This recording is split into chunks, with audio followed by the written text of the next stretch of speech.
Welcome to Hot Topics. Today we have a few hot topics to bring to you today. Topics that will be relevant to you and as fellow Tanzanians, and brought to you by the Endpoint team, of course. And today we have Allison offers free new training in internet skills. So Allison is actually an online platform. Allison is looking into offering free online training for internet skills. Allison.com has introduced the e-learning African conference, which has teamed up with M-Education Alliance to launch a digital literacy course that will give learners all the skills they need to use online resources successfully. And they provide certificates also for these programs.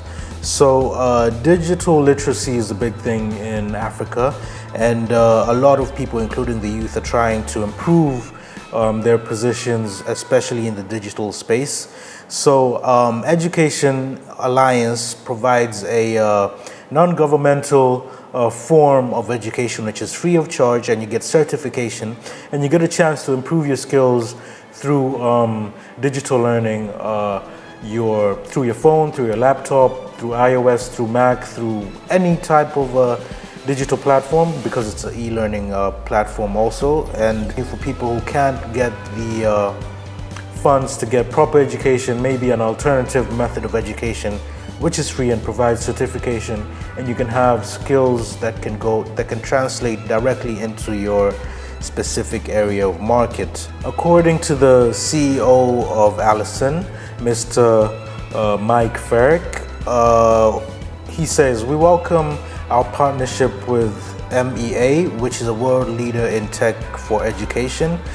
Together we created two excellent courses, a Digital Literacy 101, which is a short course providing general overview in digital literacy, and there's a longer course which is a diploma in digital global literacy." So these two courses are actually a short course and a longer course, which both provides just an enhancement of digital literacy. So this includes all things like social media, word processing skills, data analytics skills, just the basics in all arenas in the digital space. So that's something I think for the youth to really look into, and you'll find links in the description in case you're interested in this type of learning. And I would encourage a lot of young and older people to engage in these type of activities.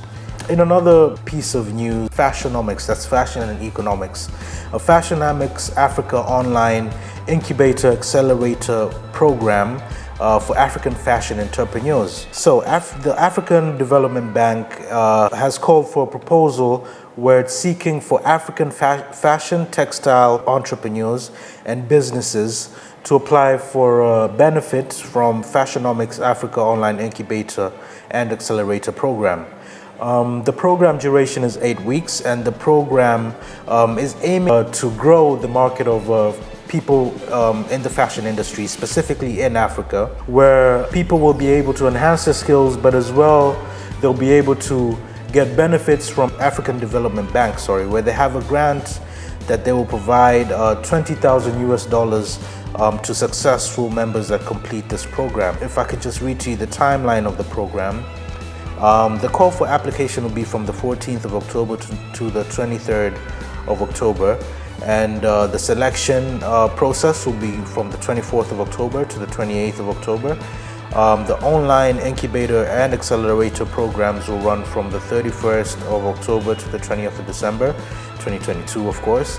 The shortlisting of the 12 fashion entrepreneurs who will be the winners that will receive the grants from the AFDB, the African Development Bank.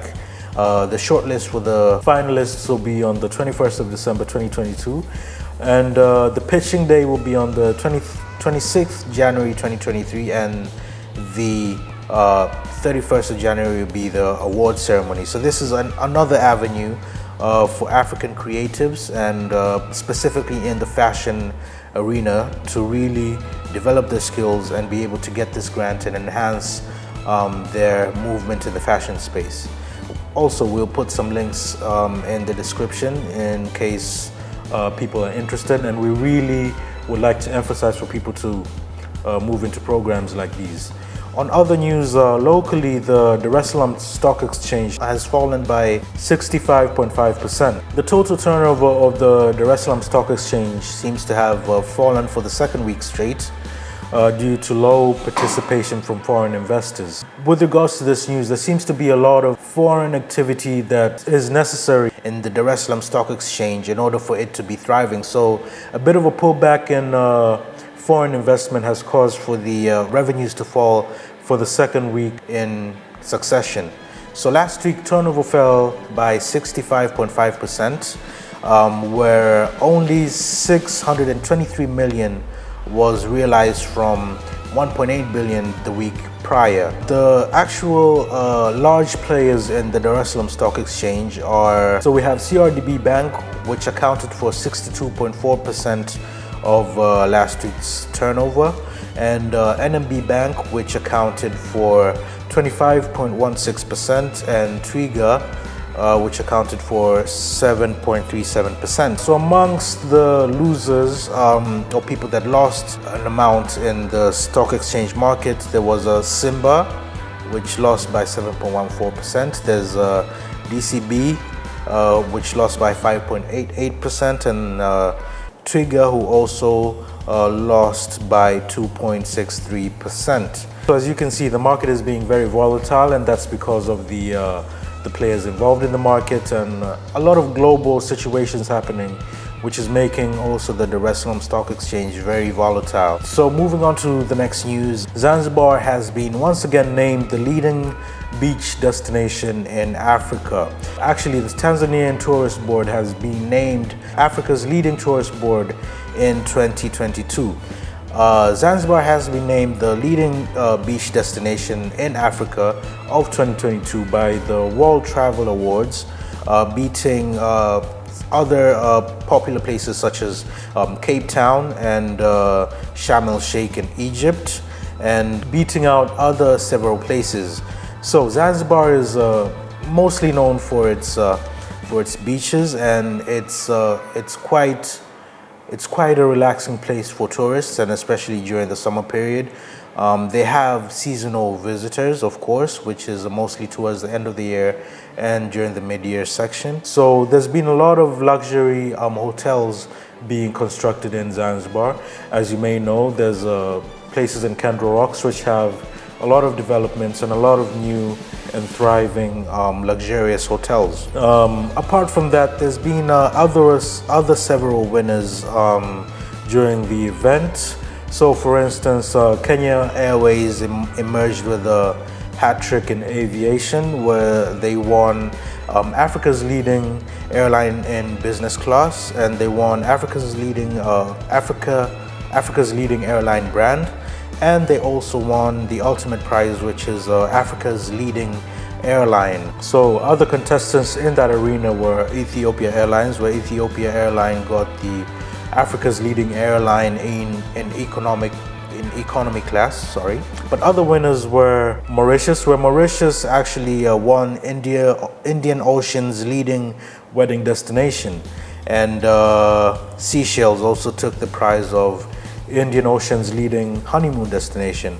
So as you can see, there's a lot of attractions generally in Africa, and a lot of countries have different strengths and weaknesses in certain areas. As you can see in Tanzania, we actually have two of our most popular tourist attractions are the national parks. Mount Kilimanjaro, which is in the northeastern region of Tanzania, bordering Kenya, and also the Zanzibar region, which is mostly known for the beaches and other historical tourism.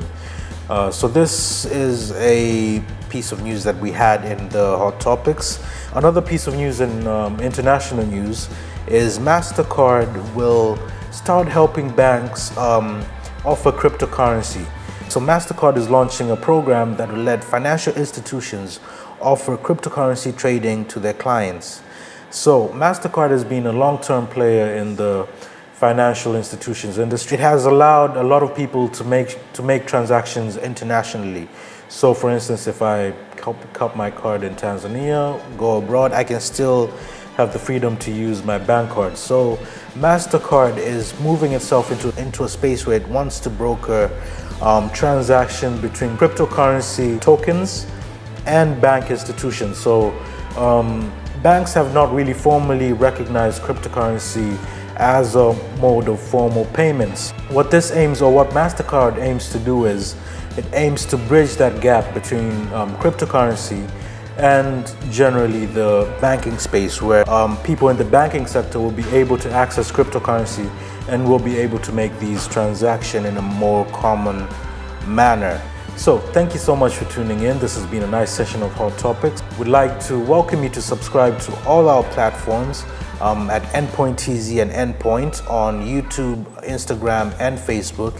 And don't forget to look into our TikTok channel, which has all of our behind the scenes footage of our sessions in studio and out of the studio and things of that nature. Don't forget to look at the descriptions for most of the things that I haven't mentioned in this piece, and don't forget to comment, like, and subscribe, and I'll see you next time. Take care. Peace.